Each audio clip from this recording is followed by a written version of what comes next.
आज तक आपको मैंने काफी मर्तबा काफी समझा के, दिखा के, प्रैक्टिकल करके आपसे बताया था पहले भी कि सहज योग क्या चीज है, उसमें क्या होता है, ये कैसे घटित होता है। उसकी काफी मैंने वैज्ञानिक व्याख्या दी थी, साइंटिफिक डेफिनेशंस दिए थे। आखिर साइंस, जिसे हम साइंस कहते हैं, ये मनुष्य ने बनाया हुआ नहीं है। ये मनुष्य ने जो खोजा हुआ है उसे वो साइंस कहता है। लेकिन उसने संसार की कोई भी चीज बनाई हुई नहीं, उसका कोई भी नियम उसने बनाया हुआ नहीं है, कोई सा भी शास्त्र उसका बनाया नहीं, गणित का शास्त्र भी उसका बनाया हुआ नहीं, उसके नियम, उसकी विधि सब परमात्मा की बनाई हुई।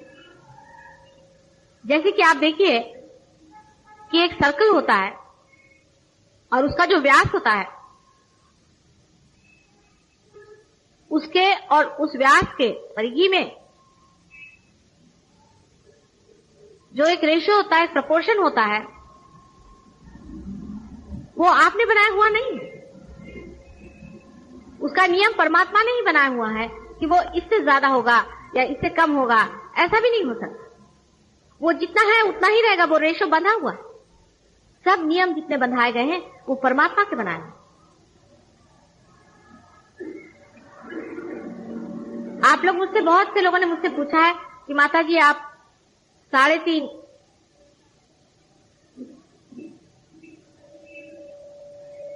कुंडल क्यों कहती हैं, कुंडलिनी के 3.5 कुंडल क्यों कहती हैं?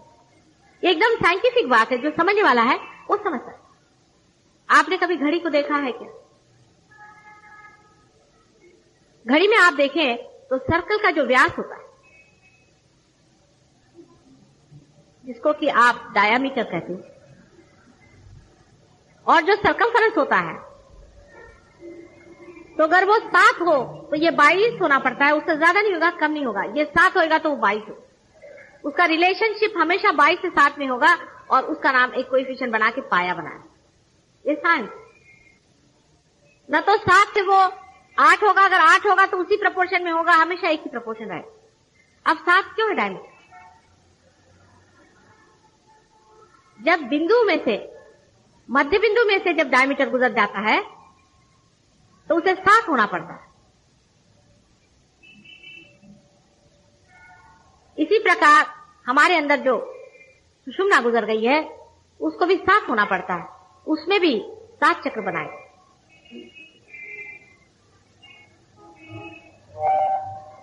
और उसमें 3.5 इसलिए होना पड़ता है क्योंकि अगर डायमीटर को आप आधा कर दीजिए तो आप 3.5 हो जाते हैं। अगर आप 3.5 वलय बनाएं, उस पाया के रेशो में अगर आप 3.5 वलय बनाएं, एक के ऊपर एक, एक के ऊपर एक, कुंडलिनी जैसे, और बीच में से अगर आप लकीर खींच दें तो उसके बराबर 7 टुकड़े हो जाएंगे, लेकिन वो 3.5 वलय होगा। है कोई यहाँ साइंटिस्ट, मैथमेटिशियन? क्या है, बरोबर है कि नहीं?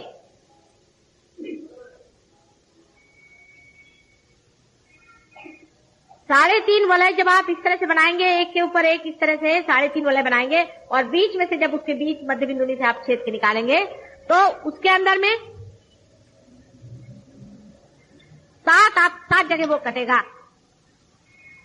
और इसीलिए अपने अंदर 7 चक्र है।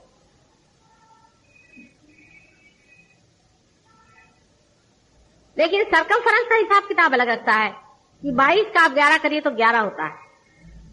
देखिए कितना गणित, हर एक चीज का कितना गणित है। आप देखिए कि जो मध्य में चीज चलती है वो 7 के हिसाब से चलती है, और जो उसके प्रकाश में चीज चलती है उसका जो प्रकाश होता है वो 11 के हिसाब से। इसलिए अपने यहां अगर किसी को रुपया देते हैं तो 11 देते हैं। अब आपको समझ में आया होगा कि 11 का क्या महत्व है। हमारे शास्त्रों में जो चीजें लिखी हुई हैं ये अनादि हैं।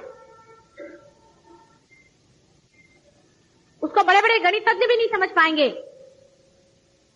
क्योंकि वो साधुओं ने जो कुछ खोजा वो लिख दिया। उन्होंने लिखा कि कुंडलिनी 3.5 बार लपेटी हुई एक कॉइल है, एक कुंडल है। लेकिन उन्होंने ये नहीं बता पाए वो कि क्यों है।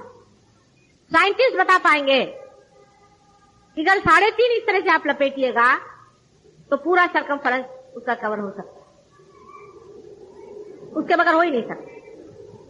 और उसमें बराबर 7 ऊपर से नीचे तक आप छेद दीजिए तो उसमें बराबर 7 चक्र तैयार हो जाए। अब साइंटिस्ट इधर में खोज रहे हैं और वो ने उधर खोज दिया। अब इन दोनों के बीच का एक दुआ है, वो सहयोग से हो सकता है।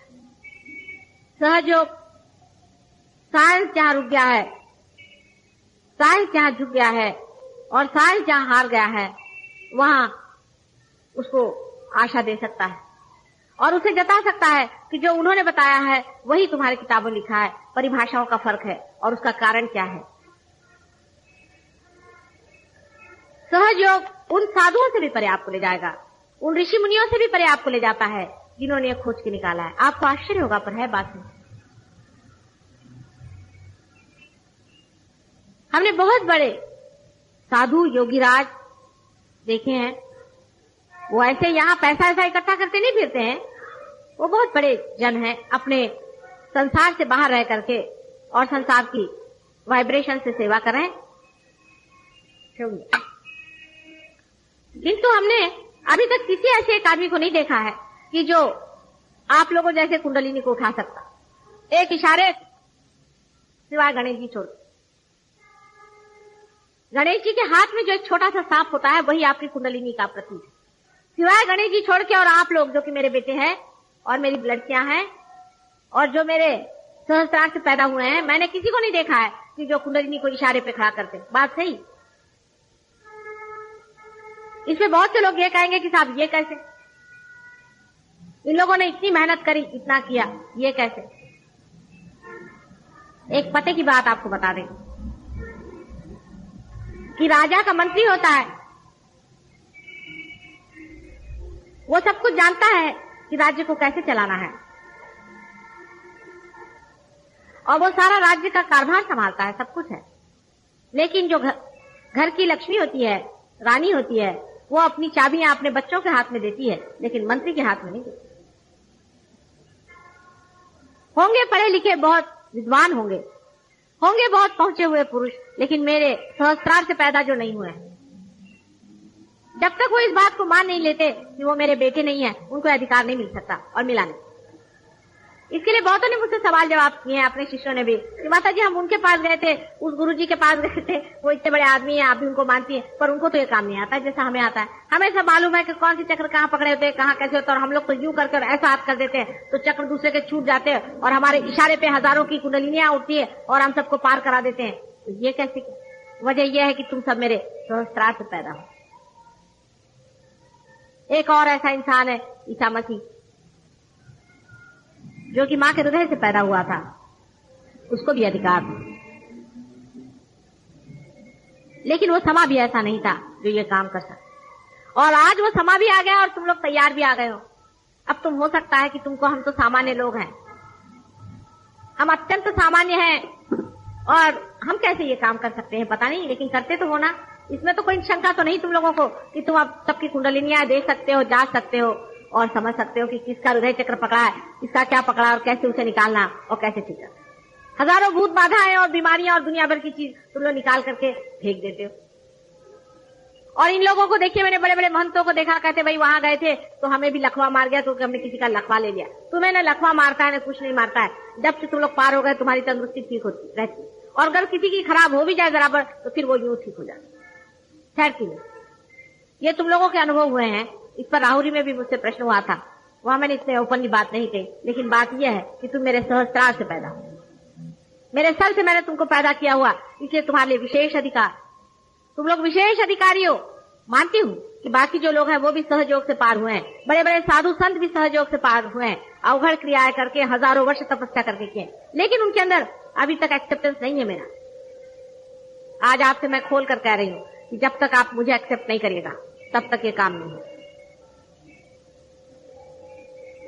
मैंने बात पहले नहीं कही, जैसे कि कृष्ण ने कहा है कि सर्वधर्माणाम परित्यज्य मामेकम शरणं व्रज, ऐसी मेरी भी बात है। जैसे कि क्राइस्ट ने कहा था कि I am the light, I am the path, वही मेरी बात है। I am the destination, not only the path.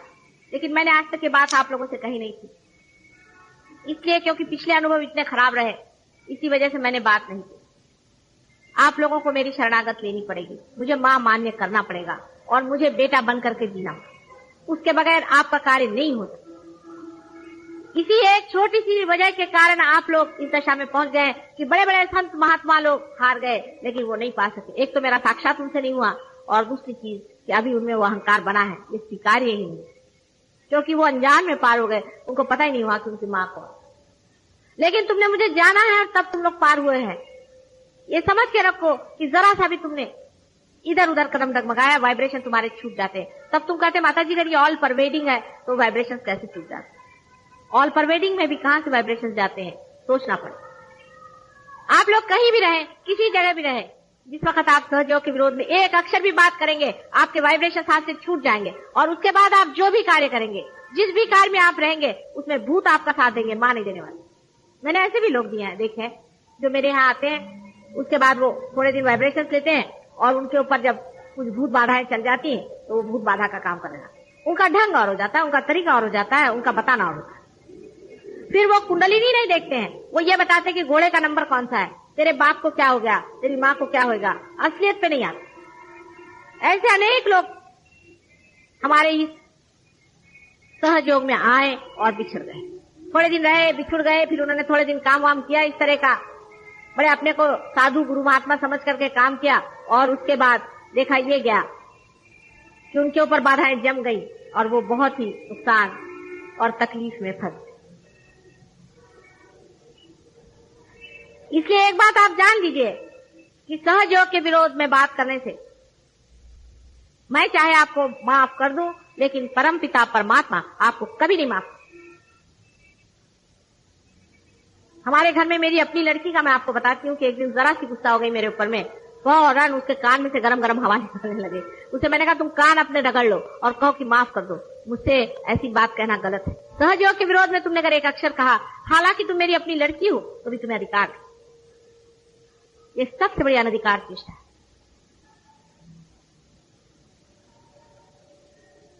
जो मैं आपके सामने आज खड़ी हूं, या आप लोगों के संचित, आप लोगों के बुलाने का फल है। ऐसे भी देखिए कि मंदिरों में और मस्जिदों में और जहां जहां भक्त लोग मां को पुकारते हैं, तो मां का हृदय उछलने लग जाता है। आपने देखा है कि जब कभी आप कुछ गाना जरा सा भी गाते हैं, मेरे सारे बदन से अनगिनत वाइब्रेशंस बहने लग जाते हैं। अगर कहीं पर भी मैं ऐसा अगर गाना भी सुन लूं या रिकॉर्ड सुन लूं या सिनेमा में ऐसा दिखाई दे जहां मां को पुकारा जा रहा है, मेरे सारे बदन से करोड़ों रश्मियां जैसे वाइब्रेशन निकलने लगता है। यह आपने भी जाना हुआ है, आपने भी देखा हुआ है, इस चीज को आप भी समझते हैं कि ऐसा मां को होता है। आज वो समय आ गया है कि जब आप ही का मांगना, आप ही की चाहत, आप ही लोगों की पुकार साकार मेरे अंदर हो जाए। मैं स्वयं से नहीं आई हूं, मैं आप ही के पुकार से आई हूं। आपके अनादिकाल से जो पुकार और चिल्लाहट हो रही थी, उसी के कारण मैंने शरीर की धारणा। और अब भी आप ही लोग सर्वसाधारण जन हैं, मुझे पहले पहचानेंगे, और ये जो बड़े बड़े साधु संत और बाबा जी बन के बैठे हैं, ये पहचानेंगे नहीं। जैसे इन्होंने न सीता को पहचाना था, न राधा को पहचाना था, न मेरी को पहचाना, और अब भी ये लोग नहीं पहचानता। ये अब भी अपने घमंड में बड़े बाबा जी बन के बैठे हैं। जो इंसान अपनी मां को भी नहीं पहचानता है, उसको बाप क्यों पहचाने? सहयोग को खिलवाड़ नहीं समझना चाहिए, सहयोग को एक साधारण चीज नहीं समझनी चाहिए। ये बड़ी अनुपम, अजीब सी, अजीब व गरीब चीज आई है। आपको कभी किसी किताब में ऐसा लिखा मिला गया क्या कि ये आपका चक्र अगर पकड़ जाता है तो ये विशुद्धि चक्र है? क्या आपको कहीं पता हुआ है कि ये नाभि चक्र होता है और ये सहस्त्रार होता है? आपसे कभी भी किसी ने ये बातें बताई हैं क्या? आपको कुंडलिनी के बारे में किसी ने भी इतने खुल्लम खुल्ला कोई बात बताई है क्या और दिखाई है? किसी ने भी इस तरह से संसार में आज तक हमने ही पहले कभी भी नहीं कार्य किया जैसे आज हुआ। लेकिन आप लोगों का आधा अधूरापन, इसको खत्म कर दें।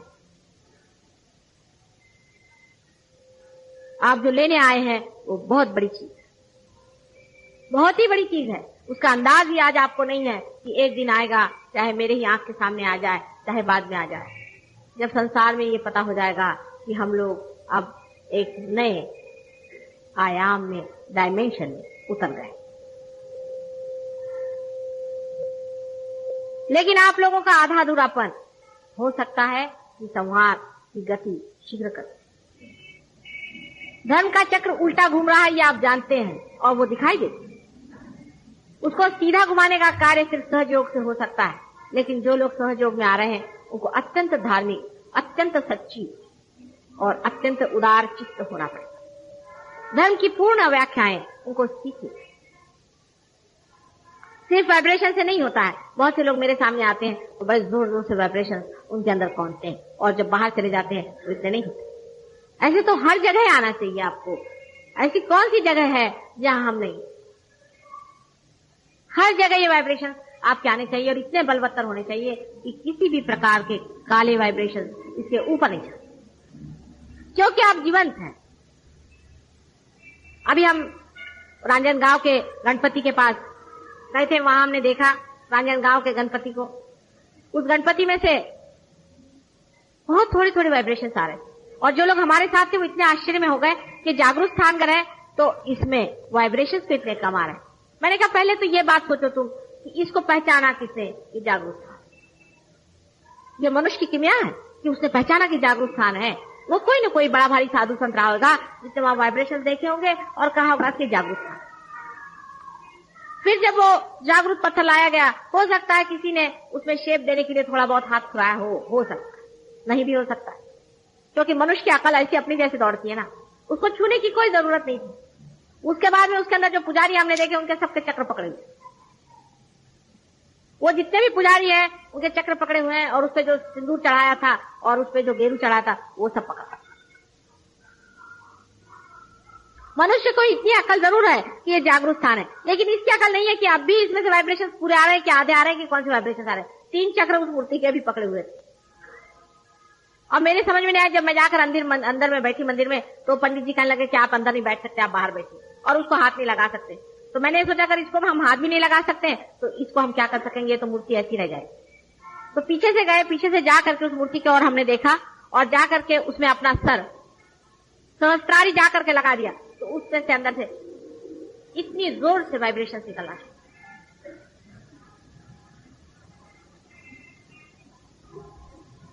इसलिए ये जान लेना चाहिए कि आप जीवंत हैं। आपके अंदर तो कहीं अधिक इन मंदिरों में से भी वाइब्रेशन आ सकते हैं, लेकिन आप पहले जीवंत रहिए। मरी हुई चीजों का जो लोग शौक करते हैं, मरी हुई बातों का जो शौक करते हैं, वो लोग मर जाते हैं, जिंदा होते हुए भी मर जाते हैं। जड़ वस्तुओं के पीछे में भागना एक इस तरह का शौक है, उसकी और भागना या उससे भागना दोनों एक। संन्यास भी लेना वही चीज है, और संन्यास से भागना वही। दोनों में कोई अंतर नहीं है। आप अपनी स्थिति पे खड़े हो जाइए। पहली चीज है अपनी स्थिति बनाई, दूसरी चीज है अपना धर्म बनाई। धर्म का मतलब है आप अपने अंदर से इन वाइब्रेशंस को पूरी तरह से बहने दीजिए।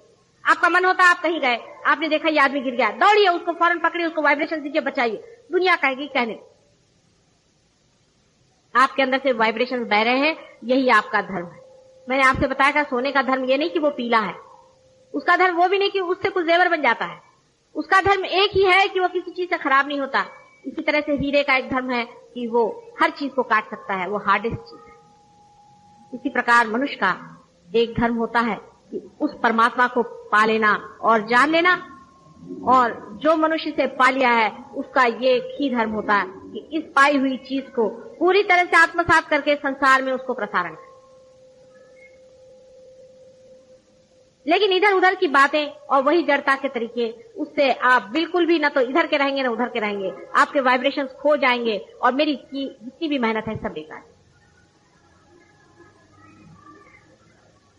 कोई भी धर्म संसार में ऐसा नहीं है जिसने वाइब्रेशन की बात नहीं माने असली धर्म। किसी ने भी ऐसा नहीं कहा है कि वाइब्रेशंस नहीं होते हैं। हर एक जगह इसे रूह कहते हैं, इसे वाटर ऑफ लाइफ कहते हैं, कुछ भी कहते हैं, लेकिन हर जगह इसका कहा है वाइब्रेशंस होते हैं। और हिंदू धर्म में तो साक्षात आप जानते हैं कि इसी पर न जाने कितनी विवेचना की गई है आदि शंकराचार्य ने भी। इसको कुछ पढ़ाया नहीं जा सकता, लिखाया नहीं जा सकता, समझाया नहीं जा सकता, ये होना होता है।